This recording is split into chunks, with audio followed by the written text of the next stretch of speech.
What up mga subscribers? No, okay guys, no. Ito guys, may papanoorin tayong mga balita lang naman sa ating mga limana. So, para updated din tayo sa mga nangyayari, no. At the same time, kasi alam niyo naman nasa Indonesia ngayon ang SB19, no. Maraming ganap kasi sobrang ganap sila ngayon. So, tara. Let's go. So, natin itong mga to. No? So, yung iba dito na panood natin, no.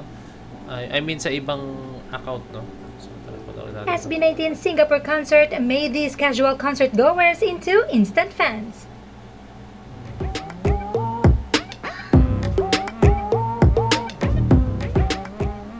Aside from 18, we have many casual concert goers who have attended SB19's Singapore Simula at Wakas World Tour concert. Now, many of these casuals have become instant fans. Just like this Singapore-based professional makeup artist Monica Galang. She posted, "Isa na talaga ako sa bukod na pinagpala sa babaeng lahat. Thank you DLM Eventive and SB19. Hindi ako fan, di ko sila kilala pero putek ang galing-galing pala sobra. O fan na ata ako." And here's a NARS entrepreneur and business consultant, Nars Bench. He posted, "Now I understand why 18 are madly in love with you. I want to be one now, paano po?"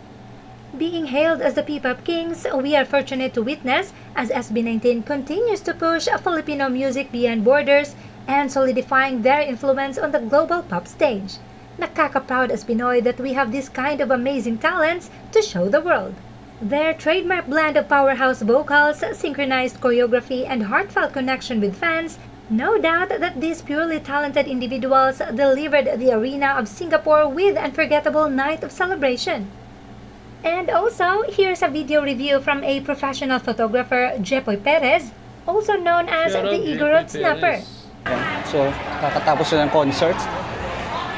Grabe, pumasok ko dito na parang hindi ko sila kilala. I mean, yung pangalan lang ang kilala ko sa kanila. Tapos, after talaga ng concert, feeling ko 80 na rin ako. Ano? Din sila ngayon. Ongoing yung parang high-buy session nila. Mamaya may photo op tayo. Grabe. Sobrang gagaling. So, ayun guys, no. May mga nakikita akong mga comments. Actually, kahit sa akin guys, no.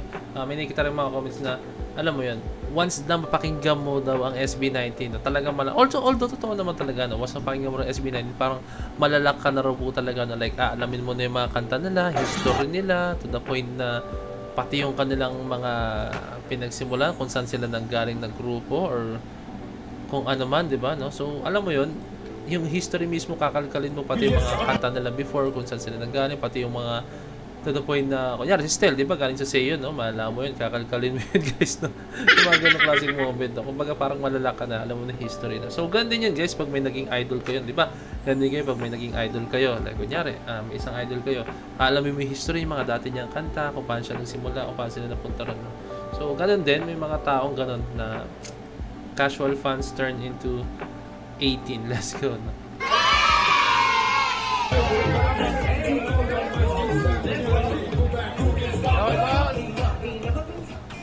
SB19's second event in Indonesia performs in YouTube Creators Collective event in Google, Indonesia. Sabi, lapit lang nila sa SB19, solid.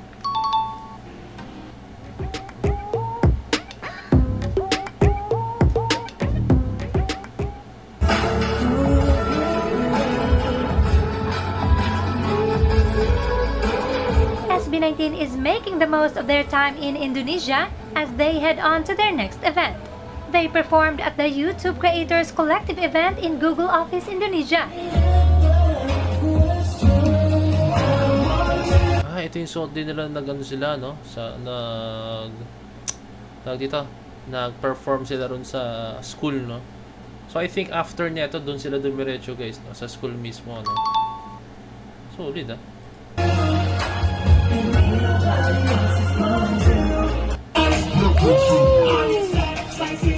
Asik, asik. Yo, esa Arab. May camera, no?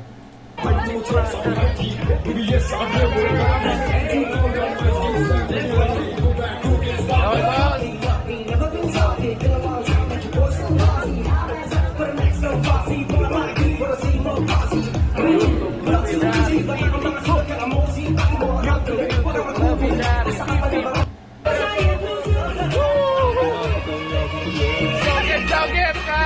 Asik!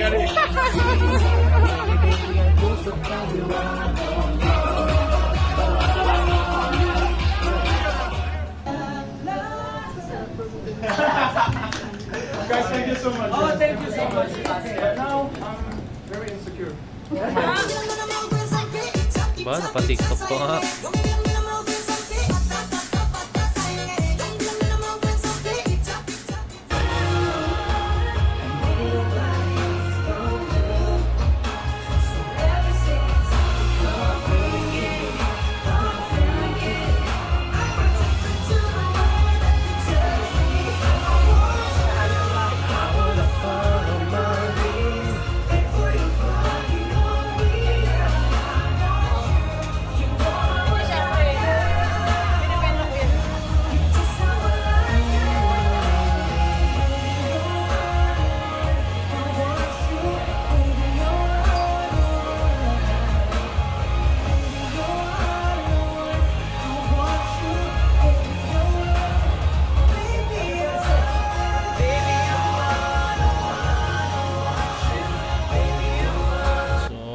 Meron pa silang last video tayo guys. So, tingnan natin tong video to, no?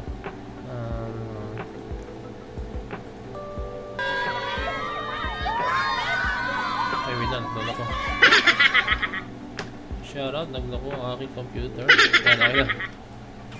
SB19 arrival for their third event in Indonesia, Kapanlagi Show Meet and Greet.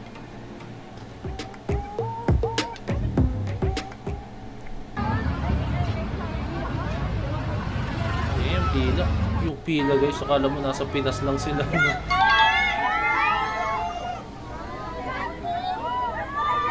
Shoutout sa mga cellphone.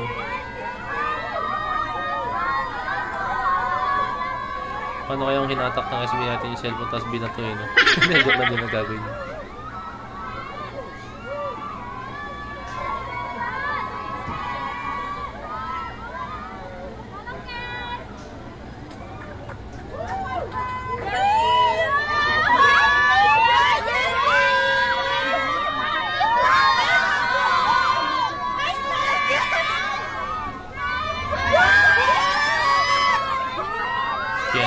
Yan pinakauli.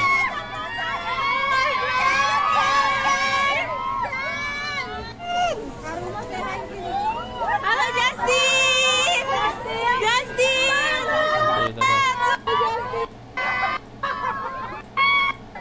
Yung feels neto guys, kahit nasa foreign country sila, na para lang sila nasa Pinas guys, no? Ganyan yung feels. So doon makikita na talagang, alam mo yun, meron na talaga sila mga supporters. Hindi naman lahat, I mean sa buong mundo, no? Pero meron na mga bansa talaga naniniwala sa talent, sa kakayanan ng SB19 po talaga, no? So ayun lang, unti-unti lang naman yan, hindi yan isang click na sikat agad sila sa buong mundo guys, no? As in, ayun, yun lang yan. Basta, yun lang naman yan guys. Basta subukan lang natin na suporta. Total, Pinoy naman tayo. Why not suportahan natin yung kapwa Pinoy natin guys, no? So, ayun lang. Tingin pa tayo ng mga ibang updates soon guys, no? So, abang-abang lang tayo sa mga panibagong ganap ng SB19, no? So, yun lang. Maraming salamat sa this point. Peace. That's it.